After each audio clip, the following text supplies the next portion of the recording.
Hi everyone, welcome back to Mind Over Math. This is a four-part series on limits. This is part one on definition of limits and substitution.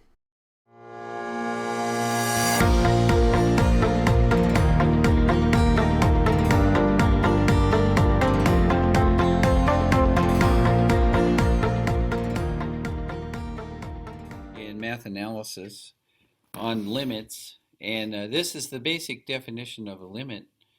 The limit as x approaches c of f of x equals L. Now, limit's kind of an abstract term. Let's try to make it a little more concrete. The c here, that is the x approaching c, is a number. That's our input. And L is the output. See, we normally think of this as xy. C represents x, and the output is capital L here, which stands for the limit. The x approaches c. C is going to be a number. The arrow means approaches.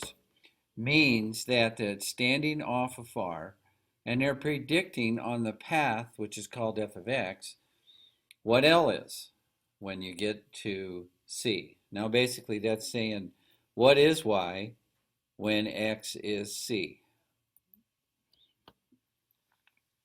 An instance could be a bridge that could be out on a road over a river. And because of the distance from the bridge at night, as you approach, your assumption is, as I approach the bridge, there's going to be a bridge there. But because of violent weather or storms, the bridge is gone. So we could say as we approach, that's what the arrow means. We're off in the distance. We predict there's going to be a bridge there, or there's going to be a limit there. When we get there, then that may be another thing. Now you'll notice that this is x approaches c, it's not x equals c. At the exact point, that's x equals c. Make a more concrete example. Let's use a simple one. Here the limit of 3x minus 5 as x approaches 2. And we just substitute the 2 in here. That's what this says. Substitute for x, and that gives us 6 minus 5 is 1. Well, let's look at the example here. We have the graph of 3x minus 5. You go down 5 on the y-intercept, up 3 over 1, and draw your line. When you plug the 2 in, you find out the 1 is the output, which means it's this point right here. So from the left and the right, as we approach this, let's approach it from the left. Here we come up. As we approach, x is 2, then it looks like y is 1. That's what our work up here above shows us. As a broad outline, we see three possibilities. This number 2 here could be no positive or negative sign as an exponent. It could have a negative sign in the exponent, or it could have a positive. To the negative means from the left side. Positive means from the positive side or the right side. It's approaching this number c. We'll expand on that as we go. Now here's an example of a piecewise define. This means y equals 2. Now y equals 2 at wherever x is not 3, which means everywhere. Exactly at 3, y is 0, and we have a picture here of that. And now here is a picture of the top one. Y equals 2. That's a horizontal line. At everywhere but where x does not equal 3. So let's say it this way. When it says x does not equal 3, that's actually much larger number of x's. All of these over here, all of these over here, with one exception. X equals 3. So the exception, x equals 3, is the small case. Again, this might illustrate the concept of a bridge being out, a discontinuity in this line y equals 2. From the left, it looks as you approach that your limit is 2. From the right, as you approach, it looks like your limit is 2 and your limit is 2, as long as it's not at 3.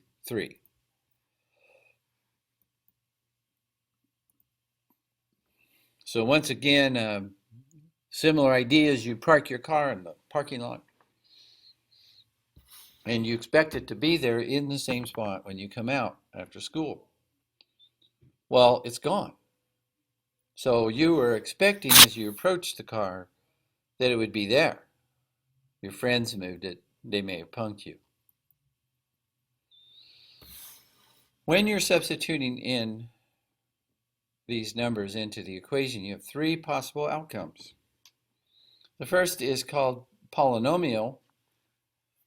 And polynomial limits means a polynomial is a continuous flowing graph, has no holes in it, passes the vertical line test.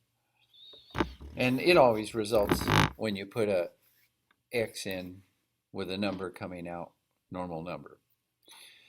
2 other possible outputs is rational functions, that is, functions that have x in the denominator. Most of the time these graph has hyperbolas. You may want to check your parent functions on that. And what could result when you plug the numbers in is you could get 0 over 0. In fact, this happens a lot. And the good news about that is that means that the problem is reducible. The fraction is reducible.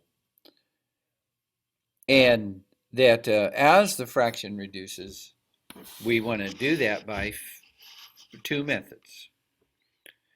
We'll talk about those. The second scenario is, what if I plug in the x and I get 1 over 0 or 10 over 0 or 100 over 0?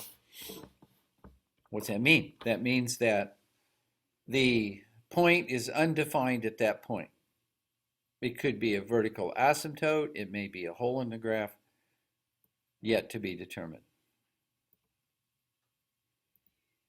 So let's just do a problem. Now ignore this graph on the right until a little bit later. Notice that as x approaches 4, well, again, all this is just direct substitution. This is inputting. You get 16. Nothing unusual about that. What about the limit as x approaches 3 of 5? Well, y equals 5 is just a nice horizontal line here at y is 5.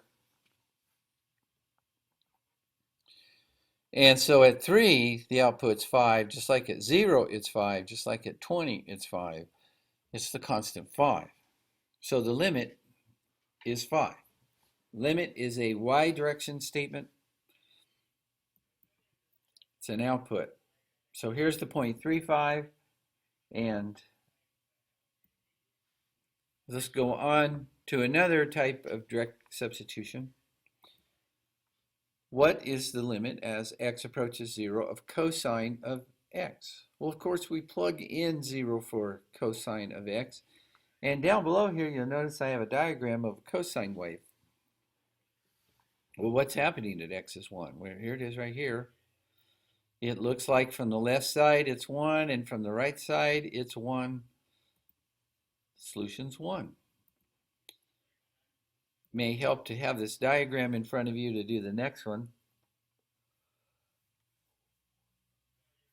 What is the limit as x approaches 3 pi over 2?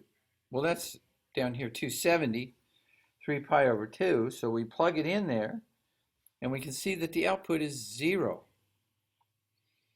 So that is the limit. That is the y constraint at that point. Can't go any higher, can't go any lower. It has to be right there. Now, these lines are the path that we're trying to follow. So here's that point, 3 pi over 2, 0. Okay, here's another one. This is a polynomial. Plug in the 3, you get a 10. No big mystery to that one. Then you plug a 3 into, looks like the same equation, but with one addition. It has a denominator, x minus 1.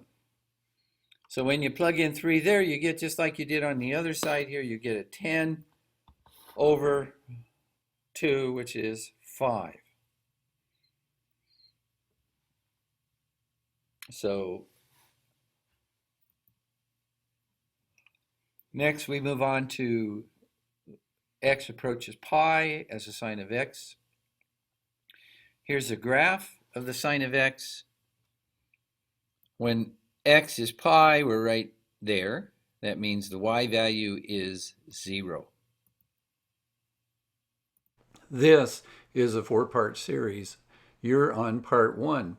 Go on to part 2 next. In the upper right-hand corner, make sure you subscribe. In the upper left-hand corner, make sure you check out other videos. Likes are below and make comments on topics you need.